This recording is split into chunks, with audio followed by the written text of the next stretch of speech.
My name is Evelyn Brooks, and at 61, I know what it is to be both visible and invisible in the same room.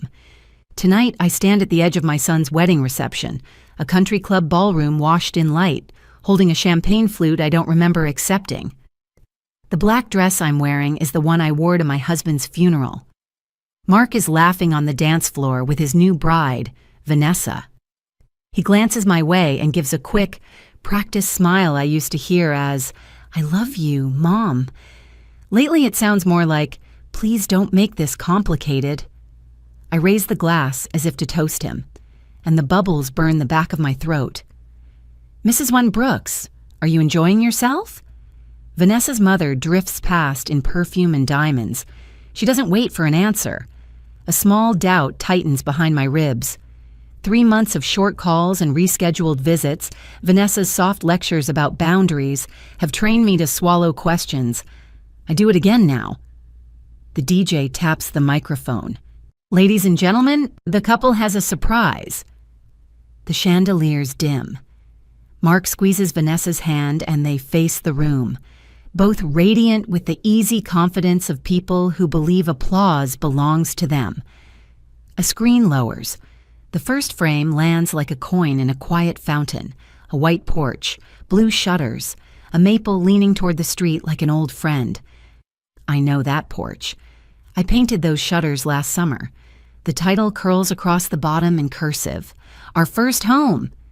The camera pulls back and the front garden fills the frame, the roses my husband planted, the mailbox with Brooks in brushed metal.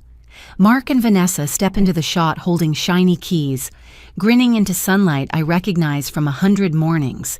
They open the door I locked this afternoon. Around me, chairs scrape and someone whistles. The room loves a good reveal. No one understands why my breath stops. They clap for new beginnings. I stare at the screen and watch my history flicker without me, and a single steady thought rises through the noise. It's my house, and somehow, I am not in it.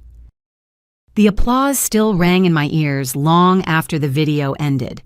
I stood rooted beside a table draped in ivory linen, the stem of my glass trembling between my fingers. Mark slid through the crowd with that boyish stride of his, the same one I once chased down suburban sidewalks when he was learning to ride a bike. Now he carried himself like a man who had something to hide. "Mom, wasn't that fun?" His arm came around my shoulder as if we were still close, but his touch felt rehearsed, staged for the guests watching. I could smell Vanessa's perfume lingering on his jacket. I forced a smile. It was surprising. His face flushed, just for an instant, before Vanessa appeared at his side. She was glowing, her cheeks pink from the champagne and from triumph. "We've been dying to show everyone," she said. "It feels so good to finally call it ours." Her hand found Mark's, possessive and polished. Ours. The word cut through me sharper than any blade. That was the kitchen where I'd burned my first Thanksgiving turkey, the living room where Mark had taken his first steps, yet they had claimed it like some piece of property stumbled upon in a real estate listing. I set my glass down with deliberate care, afraid my hand might betray me. "And where am I staying tonight?" I asked, my voice steady in a way that startled even me. Vanessa blinked. "Oh, we thought you had booked a hotel." Mark's smile faltered. "Yeah, Mom, we figured you'd want your own space." The words landed heavier than the music pounding from the ballroom speakers. I stared at my son, searching for a trace of the boy who once begged me to leave the hall light on. Instead, I saw a man who had already moved on. I pressed my lips together, swallowing the ache. If they had written me out of their home, perhaps they had written me out of their lives as well. And yet, they had no idea I still held the pen. The ballroom lights brightened again, and people hurried back to their tables with the chatter of celebration. I remained standing, anchored by the weight pressing down on my chest. The screen still hung from the ceiling, black now, But I could see the afterimage of my own kitchen, the cabinets I'd scrubbed for years, flashing behind my eyes. A bridesmaid brushed past me, whispering, "What a beautiful home," as if it were a compliment. She had no idea she was speaking about my life erased frame by frame. Mark reappeared with 2 champagne flutes in his hands. He handed one to Vanessa, and the way they clinked glasses felt like a toast to my exile. Vanessa laughed loudly enough for the nearest table to hear. "The bedroom already feels perfect," she said, her words dripping with careless sweetness. "We even painted it the most calming shade of gray, didn't we, Mark?" My heart stumbled. Gray paint. I remembered the receipt I'd found on the counter weeks ago, a purchase I hadn't made. Now I knew exactly who had... I cleared my throat. "Those keys in the video. They aren't mine." Mark's eyes darted toward the dance floor. "We changed the locks. Mom. For security." Security against whom? The question left me before I could stop it. Vanessa touched his arm, smiling at me with the soft condescension of someone explaining things to a child. "Don't worry. We have a spare set for you. It's just easier this way. A fresh start." Fresh start. 2 words dressed up as kindness but heavy with dismissal. I felt the music swell, the laughter rise, but inside me there was only silence. I picked up my clutch, its weight familiar against my palm. If they thought I was powerless, they had miscalculated. Tomorrow, they would learn exactly how wrong they were. The laughter from the head table floated across the room as though nothing had shifted, as though the ground hadn't opened beneath my feet. I moved toward the doors, each step deliberate, my heels clicking against the marble like a clock counting down. But before I reached the exit, Mark caught up with me. "Mom, wait," he said, his hand brushing my arm. His voice was too low for anyone else to hear, urgent and uncertain. "You're not upset, are you? This is supposed to be the happiest day of my life." I turned to face him. "And you decided the best way to celebrate was to lock me out of my own home." His mouth opened, then closed again. He looked back at Vanessa, who was waving at him from the dance floor, her smile wide, her hand flashing with diamonds. I saw the conflict cross his face, the tug-of-war between duty and desire. Desire won. "I thought you'd be happy for us," he whispered, though his eyes betrayed the guilt he was trying to bury. Happy. The word tasted sour. Happy that my memories are now your decorations? That my kitchen is your honeymoon suite? He glanced around nervously, worried the guests might overhear. "Keep your voice down. Mom, please. People are watching." I drew in a slow breath, steadying myself. Once upon a time, that plea, "Please, Mom," would have softened me. Tonight, it hardened me. I leaned closer so only he could hear. "You and Vanessa may think you've written me out, but remember this, the ink isn't dry until I say it is." He paled, but before he could answer, Vanessa called his name again, sweet and insistent. He left me standing by the doorway, torn between shame and loyalty. I tightened my grip on the clutch in my hand. Inside it waited the envelope that would end this charade, and I knew exactly when to reveal it. The string quartet began another waltz as waiters carried silver trays of champagne through the hall. I returned to my seat, the envelope in my clutch pressing against my palm like a secret weapon. Around me, the reception sparkled with laughter and clinking glasses. A scene painted for everyone except me. Vanessa raised her glass in a toast, her voice bright. "Here's to new beginnings!" The crowd echoed her, glasses high. I sat still, my lips unmoving, my eyes fixed on the couple at the head table. They believed they had won. When the music softened, I rose. My chair scraped against the polished floor, a sound sharp enough to draw glances. I walked to their table, my heels firm, my body steady, though my heart thundered. Mark's smile wavered as I approached. "Mom," he began, but I didn't let him finish. "I have a gift," I said, my voice carrying across the room. I slid the cream envelope onto the table in front of them. Silence rippled outward as curious eyes turned. Mark picked it up, his hands trembling. Vanessa leaned close, eager, expectant. They opened it together. First came the check, $500, neat ink across pale paper. Vanessa blinked, confused, until her eyes dropped to the folded page beneath. Mark read first, his face draining of color. His lips formed the word without sound, sold. I watched the realization spread. "This morning," I said clearly, "the house was sold. Cash buyer. Quick close. It belongs to someone else now." Gasps fluttered through the hall like startled birds. Vanessa clutched Mark's arm. "What is she talking about?" Mark looked at me, horror widening his eyes. "Mom, no." "Yes," I replied. "Your fresh start will have to find another address." I turned away, leaving them frozen, their new keys suddenly useless in their hands. Behind me, the room erupted in whispers, the perfect soundtrack for the truth finally revealed. The marble lobby of the country club felt colder than the ballroom, but my chest had never burned hotter. I handed my valet ticket to a young man in a crisp jacket, his eyes wide as though he too had heard the whispers spreading behind the closed doors. Within moments, David's old sedan pulled to the front. I slid inside, the leather seat familiar, the steering wheel solid beneath my grip. For the first time in months, I allowed myself to breathe. The plan I had stitched together in secrecy now unfolded exactly as I intended.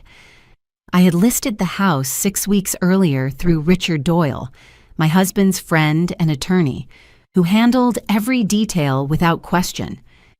"You're certain, Evelyn?" he'd asked when I signed the papers. I was more certain than I had been about anything in years. The car hummed along the highway toward the modest hotel room I had booked under my maiden name. In the trunk, 2 suitcases waited, carefully packed with the belongings that mattered. Photo albums, my mother's quilt, David's old camera. Everything else was gone, either boxed for storage or left behind as part of the sale. I unlocked the hotel door and flicked on the lamp.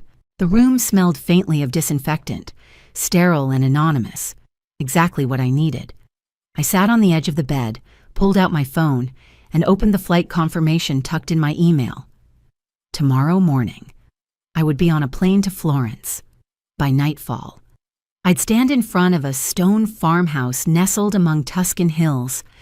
Mark and Vanessa thought they had erased me, written me out like a line in a draft. What they never imagined was that I had already written a new beginning, one that didn't include them. And as I set the alarm clock for dawn, I knew there was no turning back. The air in Florence was softer than anything I remembered back in Ohio, scented faintly with espresso and blooming jasmine as I stepped off the plane. My legs trembled, not only from the long flight, but from the realization that I had truly done it. I had left. A woman with silver braids and keen dark eyes held a cardboard sign that read, "Signora Brooks, Isabella Romano." She took my hand as if we had always known each other and guided me through the crowd toward her small Fiat. We spoke in a mix of English and her warm Italian, our laughter bridging what words could not. The drive wound through hills patched with olive groves and cypress trees.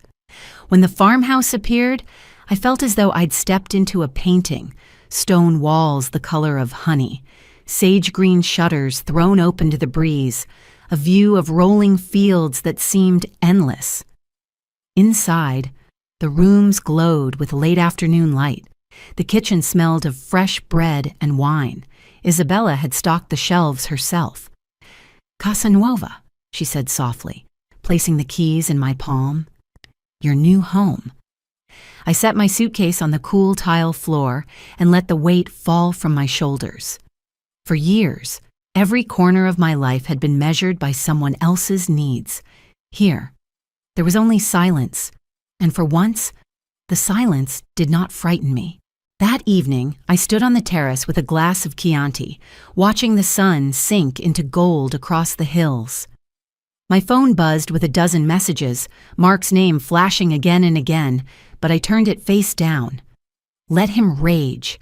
Let Vanessa demand. Their voices belonged to the life I had left behind, here, in this house of stone and light. I belonged to myself. 3 weeks passed in a rhythm I had almost forgotten was possible.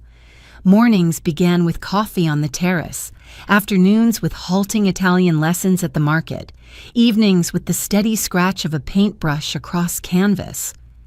I was beginning to breathe in my own time, not someone else's. Then a letter arrived, forwarded from Ohio by my sister Ruth. Her handwriting was familiar, but the weight of the envelope told me it carried more than small talk. I opened it at the kitchen table, my heart tight before I even read the words. Evelyn, you need to know Mark is struggling. Vanessa left him last month. He's working 2 jobs and barely keeping a roof over his head. He looks thin. Evelyn, tired. Please think about calling him. He's still your son. Still your son. The phrase lingered on the page like a shadow. I set the letter down and looked out the window, where the olive branches swayed silver in the wind. My chest ached with something old, something maternal, but layered now with anger and exhaustion. For decades, I had answered every call, rescued every mistake, mended every break. And what had it given me? Locks changed without my permission. A wedding video that erased me from my own home. I folded the letter carefully, tucking it back into the envelope. My hands were steady. Ruth meant well, but she hadn't lived the years of being used, of being made small. I poured another cup of coffee and whispered into the quiet kitchen. He is my son, but I am not his safety net. The words felt both foreign and freeing. Outside, the bells of the village church chimed the hour, carrying me forward into a life I had chosen. And for the first time, I didn't feel guilty for choosing it. The October light was fading when Isabella appeared at my gate, her small Fiat trailing dust along the gravel road. She carried a basket of bread and a look that told me she bore more than groceries. "There is an American in the village," she said, setting the basket on my table. "He shows your picture, asks if anyone knows you." My breath caught. What does he look like? Young, dark hair, thinner than he should be. He does not speak our language. He looks desperate. Mark. Somehow he had found me. I gripped the edge of the table, the wood cool beneath my palms. Part of me wanted to vanish, to close the shutters and let him wear himself out searching. Another part knew I couldn't hide forever. "Where is he staying?" I asked. "At the pension in the square. He wanders like a ghost." I walked to the terrace door, staring out across the valley. The hills were painted in the bruised colors of sunset, ancient and unmoved by the small dramas of human families. If I ran again, I would be chasing peace forever. No, it was time to face him, but on my terms. "Tell him," I said, turning back to Isabella, "that if he wishes to see me, it will be tomorrow at sunset, the old chapel above the vineyard." Her brows lifted, but she nodded slowly. "A place for ghosts," she murmured. That night, I painted. First Mark as he had been at 7, gap-toothed, frosting on his cheeks, joy uncalculated. Then myself as I was now, lines deeper, hair silver, but eyes alive. 2 portraits, past and present, proof of what love had built and what survival had remade. When the paint finally dried, I knew exactly what I would carry to the chapel. The ruined chapel crouched on the hillside like a relic too stubborn to crumble. I arrived early, the 2 canvases wrapped carefully under my arm, and sat on the broken stone altar. From there, I could watch the path climbing from the village. The air smelled of dust and rosemary, the silence broken only by the wind moving through the vines below. At 6 o'clock, a figure appeared on the trail. Mark.